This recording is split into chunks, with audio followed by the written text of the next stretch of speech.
Macabeos 2, capítulo 9. Muerte del perseguidor. Por ese entonces Antíoco estaba regresando muy humillado de las regiones de Persia, pues había ido a una ciudad llamada Persépolis, y como intentara robar el templo y someter la ciudad, la muchedumbre se amotinó. Los habitantes del lugar tomaron las armas y derrotaron a Antíoco, el que se retiró sin gloria. Cuando estaba en la región de Ecbatana, se enteró de lo que había ocurrido con Nicanor y con el ejército de Timoteo. Loco de rabia, pensó hacer pagar a los judíos la audacia de los que lo habían obligado a huir. Ordenó pues al conductor de su carro que continuara sin parar para llegar lo más pronto posible. Pero la venganza del cielo lo perseguía, pues en su orgullo había dicho: en cuanto llegue a Jerusalén, convertiré a esa ciudad en la tumba de los judíos. Pero el Señor Dios de Israel, que lo ve todo, lo castigó con una llaga incurable y horrible a la vista. No acababa aún de pronunciar esas palabras, cuando contrajo un malestar a los intestinos, sin esperanza de curación, con agudos dolores al vientre. Era eso muy justo, porque había desgarrado las entrañas de otros en medio de suplicios crueles e increíbles.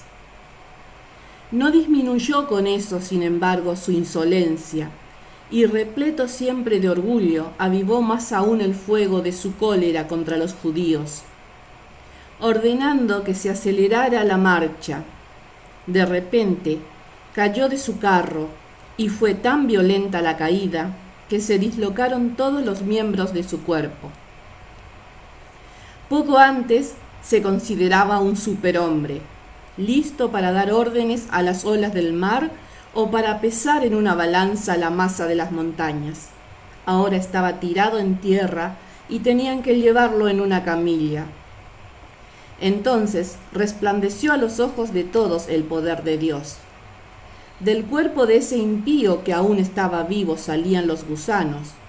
Sus carnes se desprendían a pedazos en medio de atroces dolores, y el hedor de la podredumbre que salía de él molestaba a todo el ejército.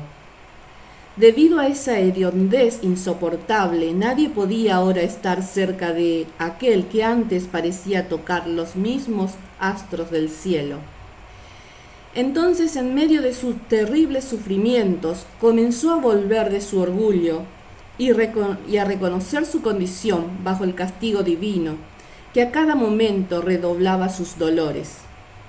Como ni siquiera él mismo podía soportar ya su propia fetidez, reconoció: es justo someterse a Dios y, siendo mortal, no igualarse con la divinidad. Ese hombre impuro hizo entonces un voto al Señor, que ya no tenía piedad de él. Hablando de esa ciudad santa a la que quería llegar pronto para arrasarla y convertirla en tumba de sus habitantes, prometió que la declararía libre. Prometió igualar con los atenienses a esos judíos que hacía unos momentos no consideraba dignos de sepultura, y los entregaba a ellos y a sus hijos como alimento de las aves de rapiña y de las fieras salvajes. Prometió adornar con las más hermosas ofrendas el templo santo que había antes saqueado, devolverle con creces todos los objetos sagrados y pagar con sus propias rentas los gastos de los sacrificios. Más aún, prometió que se haría judío y que reconocería todos los lugares habitados para proclamar la omnipotencia de Dios. Pero sus sufrimientos no se calmaban, porque se había abatido sobre él el justo castigo de Dios. Entonces, viéndose en una situación desesperada, escribió a los judíos esta carta, que más parecía una súplica y que estaba redactada así: el rey y general Antíoco saluda a los judíos. sus excelentes ciudadanos, y les desea salud y felicidad perfectas. Tendremos una razón más de confiar en Dios si ustedes y sus hijos están bien y sus negocios prosperan. Pues recuerdo afectuosamente las señales de honor y bondad que recibí de parte de ustedes. Al regresar de las regiones de Persia, he contraído una cruel enfermedad. Por eso he creído conveniente preocuparme del futuro de ustedes en todo. No es que desespere de mi situación, pues aún tengo esperanza de salir de esta enfermedad, sino que pienso en mi padre, que designaba a su sucesor cuando salía de expedición a las provincias lejanas. Él quería que en caso de una desgracia imprevista o de una mala noticia, la gente del reino no quedara desconcertada, sino que supiera a quién le correspondía el gobierno. También me doy cuenta que los príncipes, establecidos sobre las fronteras del reino, están atisbando la ocasión y están al acecho de todo lo que pueda ocurrir. Por eso he designado como rey a mi hijo Antíoco. Más de una vez cuando tuve que ir a las provincias lejanas, lo he recomendado a la mayoría de ustedes. Y le he escrito respecto de ustedes la carta reproducida más abajo.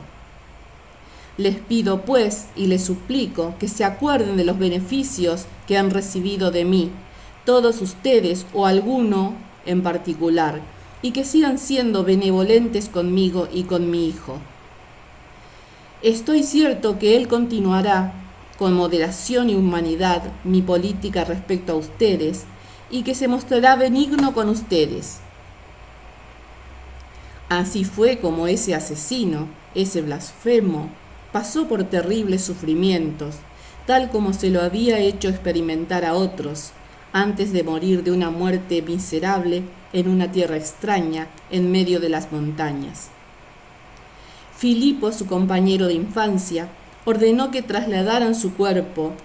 Luego se refugió en Egipto al lado de Ptolomeo, Filometor, porque temía al joven Antíoco. Déjame tu like si querés que suba los capítulos siguientes. Y suscríbete y activa la campanita de notificaciones para recibirlos. Saludos.